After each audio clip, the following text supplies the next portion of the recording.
gjetë në Kosovë, nuk mund të shkohet tutje, nuk ka paga për të qitur për zyrtarët publik, po as për të tjerat. Dhe pastaj pas tyre 2-3 hapave, është çështja që vjen në radhë, çështja e zgjedhjes së presidentit të ri, presidentës së re të Kosovës.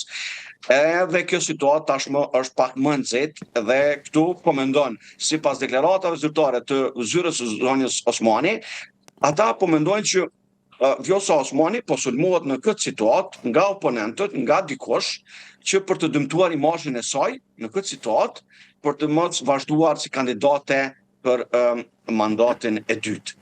Dhe a është kjo, së është kjo, do të qartësohet shumë shpejt brenda këtyre ditëve, besoj, për faktin që nëse agjencia del dhe thotë që gjithçka është në përputhshmëri me ligjin, në rregull, vazhdon jeta, vazhdon situata, nëse agjencia del dhe thotë po ka pasur deklarim në shpërputhje, atëherë bie që nuk ka qenë diçka në rregull, edhe këtu pastaj do të fillojë një betejë jashtëzakonisht e madhe. Këtu fillon pastaj prokuroria, apo jo? Jo, pastaj është absolutisht proces ligjor i cili agjencia nuk ka mandat, agjencia vetëm e ka mandatin e verifikimit dhe deklarimit, pastaj janë institucione tjera të cilat duhet ta kryejnë punën e vet. Okej, Muhamet, dalim pak tek ajo që the që padyshim presidenti do të jetë kryetema. Por duhet ta ndalem pak në një tjetër, ta shoh pak ndryshe. A mendojnë që opozita me situatën ku është, e ka luksin të provokojë zgjedhje të tjera në pranverë? Nuk mendoj që opozita nuk është puna te luksi, se sa është a është gati opozita për le të themi për të shkuar prapë në zgjedhje? Kjo është ideja. Po të kuptoj, po du me dalë për te i kësaj pyetjes tënde. Pra, kush don me çu Kosovën në zgjedhje, në të cilën sapo përfundon 4 palë zgjedhje. Pra, do të ishte jashtëzakonisht keq për Kosovën të shkojmë në zgjedhje kur ne sapo përfundon këto zgjedhje. Edhe megjithëse dolën jashtëzakonisht rezultatet në kohë rekord nga ana e Komisionit Qendror të Zgjedhjeve, gjithçka shkoi në procedura të rregullta në mënyrë demokratike, u pranuan rezultate etj. Themi, nuk është koha dhe nuk është viti, sepse viti 2025 ishte vit, le të themi, stagnues për Kosovën. Nuk ishte vit progresi. Ishte vetë stagnimi, pra nisim fillim 2025 dhe përfundojnë në fund 2025 pa u punu asgjë në Kosovë në aspektin e zhvillimit të madh ekonomik. Pra nuk ka ndodhur asgjë për faktin që ne jemi marrë një vit me zgjedhje. Dhe cila parti politike do ta merr barën dhe faturën për me dërgu Kosovën në zgjedhjen 2026 në pranverë për shkak të egove të tyre. Sepse ne kemi parë edhe me rezultatin e deri tashëm se qysh njerëzit mund ta kenë interpretu. Pra lëvizja vetvendosje po thotë që ja, ne i marrëm këto vota sepse populli po mendon që na se kemi blloku Kosovën, po e kanë blloku të tjerat. Ndërkohë që interpretimi i partive opozitare deri sot është dorën zemër pak a shumë në heshtje.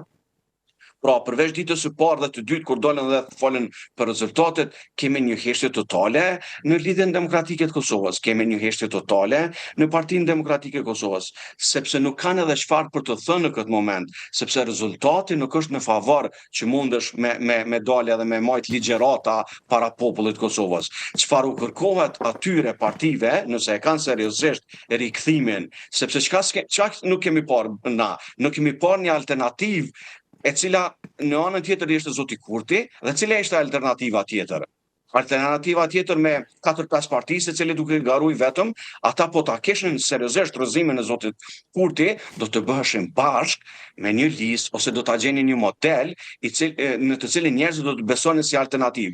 3-4 parti duke garuar të vetme i morën atë numrat që i patën. Dhe për mendimin tim, partitë opozitare pas lëvizjave të vendosje nuk duhet të tentoj ose të provokoj zgjedhje, sepse këtu pasaj populli do ta kthej situatën në favor mendoj të partive opozitare, sepse kushdo që e çon vendin në zgjedhje është gabim pasaj. Dhe kjo mund të llogaritet si situatë e cila i provokon zgjedhjet në këtë situatë dhe këtu do ta merr pasaj barën secila prej partive politike. Këto as lëvizjave të vendosje nuk mund ta çojë vendin kështu veç hade se unë s'kam numra dhe tash me Vjosa Osmani një s'po ma votoni për shembull dhe do shkojmë zgjedhje. Jo, nuk shkon kështu. Se ne kemi pa bllokadën një vjet pikërisht për çit punë. Duhet kompromis, duhet bashkëpunim, po besoj që këtu do të ketë një zgjidhje. Do të ketë një zgjidhje dhe nuk do të shkojë situata drejt zgjedhjeve. Okej, të shpresojmë. Ndërkohë, duke ndalur pak moment tek emrat që përfliten për kryetare kuvendi Albulena Xhiu, patjetër. Nuk besoj se ka ndryshuar gjë Kurti. Tashmë që i ka numrat? Jo, absolutisht këtu do të jetë Albulena Xhiu, sepse edhe për dy arsye. Për shkak që e bllokuan një vit, as 50 sa herë u blloku dhe zoti Kurti i ka numrat dhe kjo do të tregoj edhe partive opozitore të deri djeshme që çka bënëm na një vjet. Pra Albulena Xhiu shumë kush në Kosovë bile pa thonë që o dash me votu Albulena Xhiu për me pa ai ka qeveria ai ka Kurti numrat për qeveri. Dhe fatkeqësisht ajo nuk ndodhi. Dhe çka ndodh tash një vjet pas, Albulena Xhiu do të votohet në fillim sepse i ka numrat. Përveç se nëse ndonjë matematike tjetër në lëvizjen me vendosje, nëse ata kanë menduar zoti Kurti nëse ka mendu me zonin Albulena Xhiu. Përndryshe Albulena Xhiu do të jetë kandidate për kryetarin e kuvendit edhe sipas numrave do të jetë kryetari i kuvendit, sepse vetëvendosja i ka sot, kur ne po flasim 57 deputet vetëm nga lista e vet, i duhen vetëm edhe 4 të tjerëve të partive minoritare në Kosovë, e që janë 9 deputet në shumicë. Largo aty Duta Baljan dhe zotin Adem Hoxha, 9 të tjerë janë të mundshëm të cilët do t'i bashkohen qeverisës. Pra 57 plus 9 po e kalon 65-shin. Pra është një qeveri me numër stabil të numrave në kuvendin e Kosovës, sa i përket ligjeve, sa i përket buxhetit, sa i përket qeverisë, kryetarit kuvendit, por jo për marrëveshjet ndërkombëtare dhe jo për edhe për presidentin, sepse aty duhet 2/3 e votave në kuvendin e Kosovës. Okej, kur pritet të jetë, cilët janë afatet, Muhamet, më trego pak. Tashmë kur pritet kemi seancë, pra do duhet certifikim përfundimtar, si janë afatet? Po besoj që kjo javë do të jetë java kur KQZ-ja do të rrumbullaksoj procesin e finalizimit të zgjedhjeve, edhe pastaj presin ata nëse ka ankesa nga deputetët, nga kandidatët për deputet, nga partitë politike dhe presin aspektin ligjor i cili duhet të verifikohet. Ajo çfarë ka thënë KQZ-ja që kjo do të përfundoj para datës 19 janar. Pra i bie që ne deri në fund të javës së ardhshme mund ta kemi procesin e finalizimit të aspektit ligjor nga ana e KQZ-s. Nëse këto gjithçka përfundon, pastaj është zoti Kurti televizjave vendosje për të vepru dhe për t'i tregu zonës Osmani që i ka numrat për kryeministër.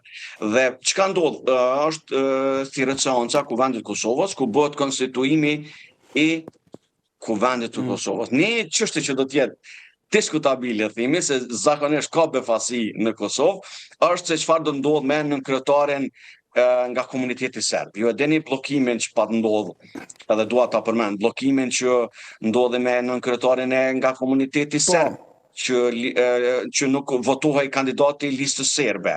Dhe pastaj ishte ajo tentimi për të votuar për zotin Nenad Drashić. Nuk e di se si do të zgjidhet që kjo. Tash, a do të shkojnë në pak kohë dhe do të votohet një nën kryetar nga komuniteti serb e që vjen nga lista serbe, sepse ata kanë 9 deputet, apo do të bllokohet aty përsëri, po besoj që të gjithë kanë mësuar nga situata e bllokimit vitin e kaluar dhe partitë politike e kanë qartë që nuk duhet me blloku sepse Kosovën e pret miratimi i buxhetit 2026 që është njëra ndër çështjet më thelbësore dhe urgjente. Dhe nëse procesi shkon gjithçka në rregull, pra në fillim të muajit shkurt ose gjatë shkurtit para pavarësisë festimit të pavarësisë do të duhej që Kosova të kishte qeverinë e re të formuar. Okej, të shpresojmë në këto afate. Muhamet, shumë faleminderit për këtë bisedë, të uroj një vijim ditës sa më të mbar dhe punë të mbar. Përshëndes. Grazie, përshëndetje nga Prishtina.